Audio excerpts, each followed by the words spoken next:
The story starts out in this old, empty temple. The place just feels creepy, like something S about to go down. Out of nowhere, loud footsteps pound on the wet ground, cutting through the sound of rain dumping down. The bald dude and his crew told their guys to ditch the girl and bounce. They step up, but right away, the woman's energy just hits them. It's like she's got this intense vibe and nobody can ignore it. The young lady lets everyone know she's not stopping for anybody who tries to block her path. He's just gonna end up going out in the worst way possible, and it's not gonna be quick or easy. The bandit leader decides he's done listening to her talking back. The second that happened, all the guys rush straight at her. She blocks the bald guy's move like it's nothing, barely even breaking a sweat. He doesn't waste a second, he just swings back hard with this insane burst of energy. She hits so hard that everyone gets knocked back instantly. The bald leader knows straight up they can't take her head on. He spots what's going on and right away, he gets his squad together to pull off a move they've been saving for moments like this. All that power came together, turning into this wild purple monster that looks straight up evil. She just stands there totally unbothered like nothing's wrong at all. The bandit boss starts flexing, acting like no one, not even a top-level fighter, could break out of his move. She doesn't even flinch, just powers up her sword with some serious electric energy and gets ready to go. Her sword powered up, she goes for it and swings hard at the huge beast, cutting straight through its middle. Her lightning blast slices right through the purple energy, leaving the intruders stunned. The enemies just stood there, totally thrown off that her power didn't stop working after it cut right through their purple attack. The hit just kept going, smashing through anything in the way and launching the goons all over the place again. He's the last one up, just staring, not really processing what he's seeing. Her energy cuts straight through him, leaving his whole body torn up. She casually wipes her blade after landing that heavy hit, staying calm like it's just another day. She slides her sword back into its sheath, looking straight up flawless while doing it. It was all just happening on a computer, nothing real. The main dude was seriously hyped up about Rand, giving him props through the screen. It's the main dude here and he's totally into this game character, like he's locked in big time. Yuan is that dude who's all about gaming and grinding for every achievement he can get. Starts thinking about why this character, who's honestly a solid guy, always ends up dying no matter what. He slams his fist down on the table, frustrated and stuck, thinking if breaking the rules is the only shot at helping her out. Out of nowhere, his keyboard started glowing with this weird blue light. Suddenly, our hero gets blasted by a huge jolt of electricity, catching him completely off guard. All that energy just disappears straight into the computer screen. Out of nowhere, that same wrecked temple from earlier pops up again. Wakes up totally lost and having no idea where he is or what just happened. His head's pounding and he's just sitting there trying to figure out what went down. He glances over and freezes. There's a body right next to him, totally still. There were bodies everywhere, not just one. He saw a bunch of them lying across the floor. RMC starts freaking out, thinking maybe he's just dreaming all this. He gets caught off guard, trips up, and his head lands right on something soft. He keeps staring at this huge soft thing in front of him, trying to figure out why it smells so good. Right then, Ran Qingmo just steps up and shoves him out of her path, not even hesitating. He gets totally caught up staring at her, but then snaps back to reality pretty quick. He starts trying to clear things up, but out of nowhere, this dark hand shows up right behind him, ready to take a swing. Right as the hit was about to land, something happened. Ran Qingmo swings hard, but his attack barely misses, just skimming past. The attack just missed him, so he takes a slow glance over his shoulder. The blast of blue energy ended up slamming right into the giant Buddha statue behind him. He starts thinking about whether that statue actually went after him or if he just imagined it. The broken statue started making weird noises, almost like it was trying to say something only the third young master could pick up on. Yuan freezes up, his heart pounding. All he can think about is getting out of there fast. He suddenly remembers he's seen this happen in the game before, and the story comes back to him. This is where Rand decides to snatch the villain's son. He realizes he's actually inside the game world now, he's in Yuan for real. Now things got even worse. Hero basically turned into that background dude everyone knows is doomed from the start. He stands in front of Ran Qingmo, acting cool as he asks who she is, even though he's already got it figured out. Qingmo steps up and lets the main guy know who she is, so there's no confusion left. He's pissed off about being trapped in the body of some dude who can't do anything right. He chills out, since everyone who gets reborn scores some kind of system or cheat code. Right then, a golden window popped up in front of him and started loading. The system just disappears, letting him know he didn't make the cut and straight up pissed. The system pops up and tells him he at least unlocked a preview feature as a little bonus. He gets pretty mad when he realizes this power does absolutely nothing. As the system starts glitching out and fading, he gets hit with regret and tries hard to get it back, but it's already game over. He stared down Qingmo, clearly not in the mood to play around. Ran Qingmo had enough waiting around, so she just signaled for him to come with her. They both move through the wrecked forest, not saying a word. He knows that if he tags along with her, things are gonna end badly for him, so he's gotta figure out a way out. He tries out his new power and actually figures out how to fix his situation. He finds out she's only hanging around because she wants to use him as leverage against his dad. He calls out to her, saying he's already figured out what she's up to. He lets it slip that she's actually trying to save all 40,000 members of the sword sect. Yuan picks up on the way the vibe in the room just completely shifts. Rand stepped up with that confident vibe, her presence hard to ignore. She wanted to know how he was even aware of something that deep. He instantly knew he messed up big time by talking too much. Back then her sect leader was still around. Everyone looked at him like he was the hero. He figures that dropping this info, especially since he's just some nobody, totally messes things up for her and probably makes her start eyeing him funny. Noticing that she's catching on, he knows he's got to chill Ran out fast before things get out of hand. He throws on a big smile, looking relaxed, just trying to get her to chill out. He's not trying anything wild, just wants to talk for a little while. The young woman still isn't buying it, so she gets ready to pull out her sword. He saw what was happening and started to get nervous. Her blade moved so fast that Yuan didn't even see it coming. He was out before anyone could react. One quick slice, and he's left questioning if that was really it for him. None of it was real, it was just in his head. He's freaking out about what's happening. After taking that brutal hit, he stops for a second and questions if he's even still breathing. Yuan suddenly gets it. The whole thing was just a fake out pulled by Ran, basically her way of telling him to watch his step. She steps up with her blade ready, wanting to know how he found out about what she's been hiding. He knows he's got to figure something out fast or he's done for. He runs his fingers along her blade, then calls out to her, kind of teasing to see if she's caught off guard. He figures it adds up. His dad would never trust some random guy like him with something big. The main guy flips the script and starts asking her how seems to know absolutely everything. Right then blue energy lit up the sky and the whole vibe of the place switched up. The girl doesn't get what he's talking about, so she kind of looks at him, lost. He notices his plan is actually working, so he keeps messing with her, trying to get even more of a reaction. He breaks down how the Empire and the Sword Sect have been around for over 1,300 years. Wen points out that the sect and the Empire have always been on the same path, sticking together no matter what. He switches things up and starts talking about himself, making the chat way more real. He mentions his dad and her master have basically been tight for years. He starts wondering who set her up to turn against her own side. Ran King Mo tries to play it cool, but he can tell his heart's beating way faster than usual. Just laughs it off and calls her threat a joke,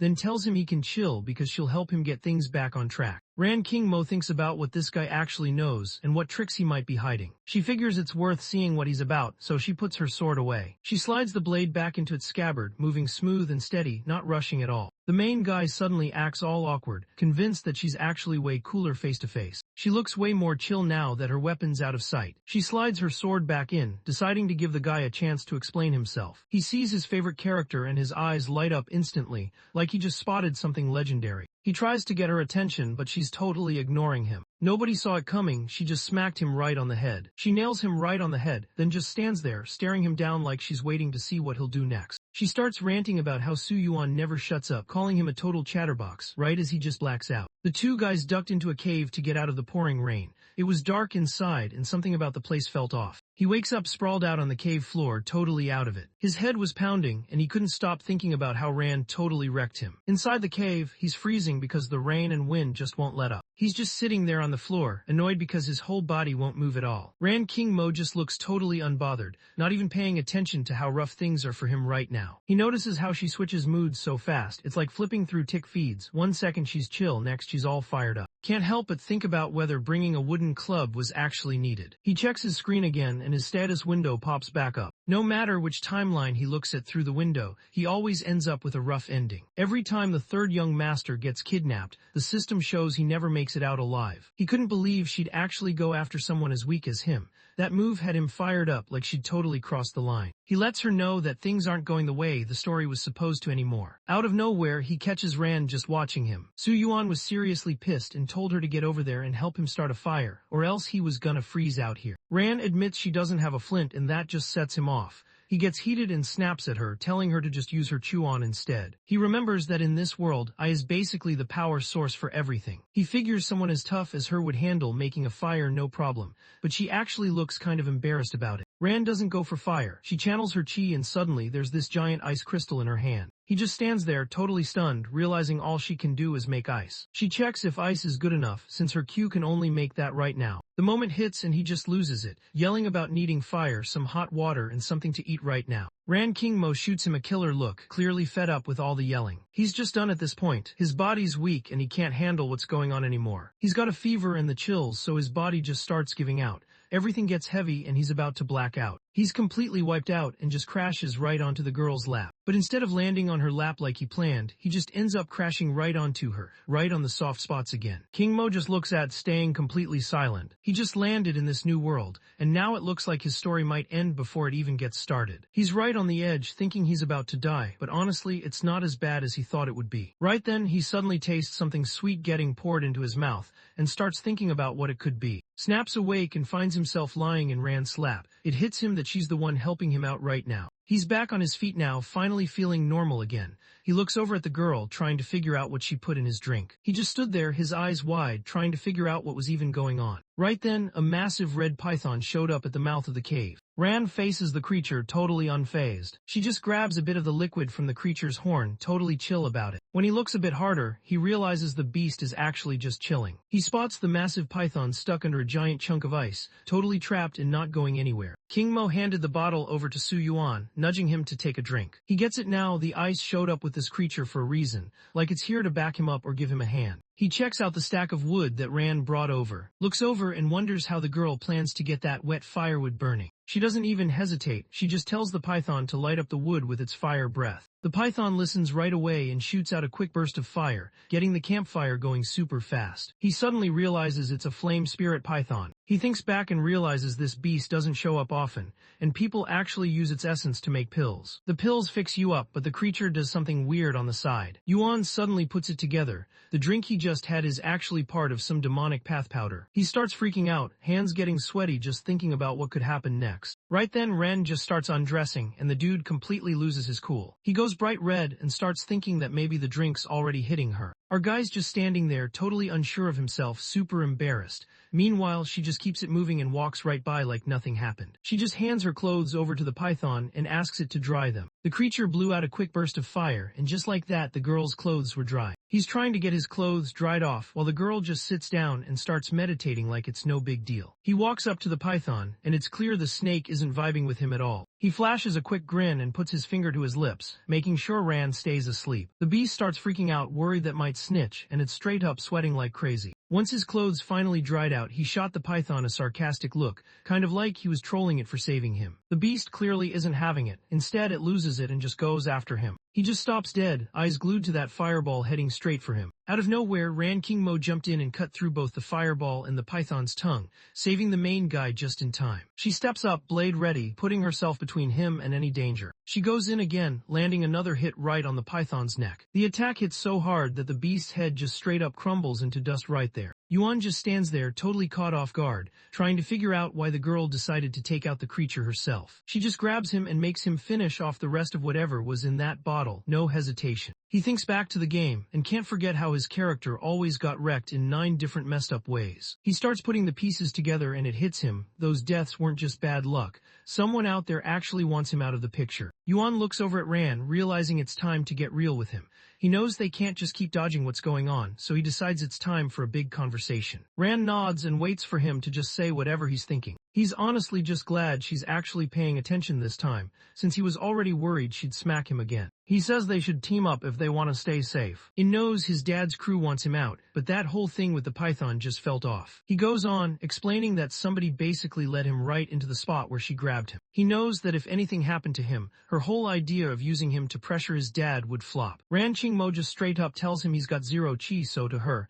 he's basically as important as some random ant. He decides he's not really down to team up with her, and then he wants to know if she's got a map of the mountain. He lets them know that now that he's got the map, he can actually spot somewhere safe where they can chill and lay low for a bit. Spots a place on the map and remembers his dad bringing him there when he was a kid. He lets it slip that there's a cave packed with resources, but Ran wants to know if his dad's in on the secret. He flashes a grin, letting her know she doesn't need to stress. He's always straight up with her, no secrets. Ranking Mo nodded down for the plan and decided it was time to hunt down the secret hideout. Rain keeps hammering down outside, soaking the whole forest while everything stays pitch black. The hero picks up a stick to help himself walk and trails after Ran. He's breathing hard, trying to keep up with her. After walking for a solid hour, he's totally wiped out. He's totally fed up and just lets it out on, basically calling her out for acting like she knows what she's doing when she clearly doesn't. Can't believe he actually counted on someone that distant to figure things out. He's annoyed at himself for thinking she'd have his back. Su Yuan looks at her and tells her he wants to head up to the highest spot,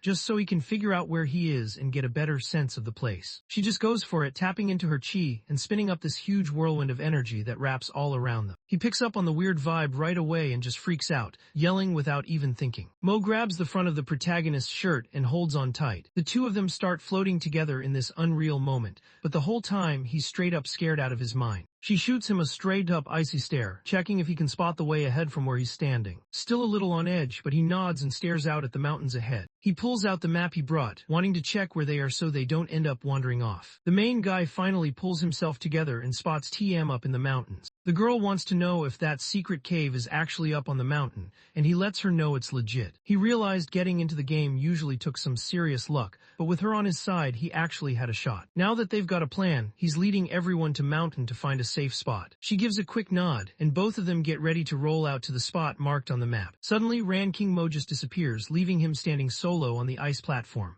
The ground under him starts breaking apart and he's stuck figuring out what to do next. He drops fast, yelling his head off, trying to figure out if she actually wants him gone for good. Rand pulls out her green energy move just in time and grabs the hero before he smacks the ground. He's suddenly surrounded by this green energy, like he just powered up. She uses her powers to guide him, keeping things calm and smooth. They made it to the ground without a scratch, him chilling in her arms like she just carried him straight out of a video game. The main guy's face is straight up frozen, eyes wide, while Rand just keeps watching him. She just lets go of the guy and tosses him on the ground like it's nothing, not even caring how he lands. The young woman didn't even give him a chance to stand up. She just started walking ahead, pretty much telling everyone to get moving toward the mountain. He starts griping about how walking would take forever, like 10 days just to get there. He can't figure out why she won't just fly them instead. Rain catches him off guard and admits she can't fly at all. Su Yuan was ticked off and wanted to know what just happened. She told him it was just some regular cultivation move. She locks eyes with him, her stare straight up intense, almost daring him to look away. He spots the way she's staring at him and instantly pulls back, kinda thrown off. He can't help but wonder what's up with her look right now. She lets him know his body just isn't built for speed, and if she took off too quick, he'd probably just break apart before they even got anywhere. He suddenly remembers that cultivators have bodies way tougher than regular people. Su Yuan realized he was out of options, so he brought up the idea that maybe they should track down a beast for him to ride. Ran King Mo is totally on board with the plan and just throws a thumbs up. She suddenly jumps back from him, not wasting a second. He lets out a breath, realizing the girl moved just fast enough. If she hadn't, that would been it for him. Right then, he picks up on a weird sound and spots a bunch of birds taking off from the trees like something serious just scared them off. He watches a bunch of animals sprinting by and starts thinking about which wild creature Ran King Mo is planning to handle. All around, the forest lit up with the noise of fights breaking out and wild roars bouncing off the trees. He listens for a bit and realizes the creature's cries are starting to fade, getting weaker every minute. He wanted to know what was up, so he snuck over and peeked out from behind some bushes. He couldn't believe it. Ran King Mo just showed up with this massive beast that looks straight up like an overgrown wildcat. He takes one look at the beast and instantly gets nervous. This thing definitely doesn't look like it's here to make friends or listen to anybody. The beast totally chills out the second Ran King Mo starts petting it, acting all relaxed like nothing even happened. The young woman picks up a club, and as soon as the beast spots it in her hand, it gets scared and starts making these weak little sounds. The beast roared so loud that the whole forest could hear it. Every animal nearby just dipped, not wanting any part of that noise. The story jumps back to that first temple where he showed up. Out of nowhere, two strangers showed up at the spot. Looking over the scene, the guy could tell right away that the people who took the third young master weren't just some random thugs. His buddy turns to him, wanting to know if he can figure out who caused all the chaos. Nobody could really tell what those attacks were supposed to be. The warrior just points out they were random energy slashes, nothing special, definitely not any kind of sword skill. She notices they had a game plan, but he points out that it didn't matter. They still got wiped out after just one hit. She wonders if he could pull off the same thing, and the warrior just stops for a second, thinking about it. He checked out the wrecked statue and thought there was no way he could have smashed it in one shot unless he tapped into his source energy. He starts thinking that whoever pulled this off is probably even tougher than he is. Lately, I've had a strong addiction to watching manhwa and manga recap videos. Every single day, I find myself binging one after another, losing hours and days doing absolutely nothing productive. And honestly, it's getting out of hand. So, maybe we can make these viral videos too. I mean, look at the views, the growth, the community community these creators are building. It looks simple, right? But that's a trap. You go down this endless rabbit hole, spending money, losing sleep, hiring editors and writers from Fiverr and Upwork, and still feel like you've been robbed. Because don't forget how emotional the YouTube algorithm can be with making videos go viral. It's unpredictable, especially when the market's saturated, competition's relentless, and somehow other creators are dropping 10-hour videos daily while you're stuck trying to finish one. That's when I realized something had to change. So, I built the solution, the Webtoon Narrative Suite, a complete one-click system that handles everything from cropping, script narration, text-to-speech, image processing, and full video generation in one smooth process. Save money, reduce hours of work, and have a tool that only gives you straight results. Click on the link down below and experience it for yourself. And if you want even more tools to supercharge your YouTube recap journey, visit my Ko-Fi and Patreon pages where I drop weekly new tools designed to keep you ahead as AI continues to steal our jobs. So tap in now before you get left behind.